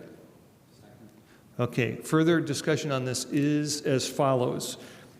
Please be aware that they have 24 hours to withdraw. If they do not, they need to appear before us next month with their petition.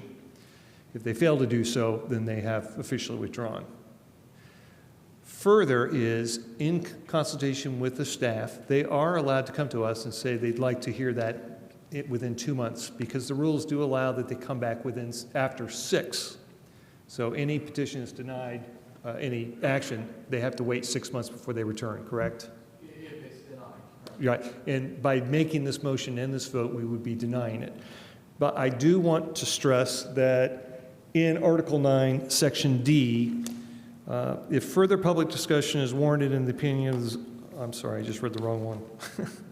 Section 9 is the suspension of any rules may be ordered at any meeting by a unanimous vote of those present. So if we choose that we want to hear one of these within the next 6 months, it can be presented to us as a request by the city, and we have that ability, if it's unanimous, to then hear it. But this way it'll get these that are continuing to get off the books. These 2 have been on for 12 months each, so it's just kind of laboring. I know there's been some assurance from the city that they both intend to be here next month, but this will actually push the point forward. So a vote for this motion will be to deny them continuance. Do I have any further questions or comments? With that, could we take a vote on that, please? Ballard. Yes. Burrell. Yes. Fernandez. Yes. Kutsenko. Yes. Throckmorton. Yes. So they have 24 hours to withdraw and then return or show up next month and present the petition. With that, is there any further business in front of this board? We are adjourned. Thank you.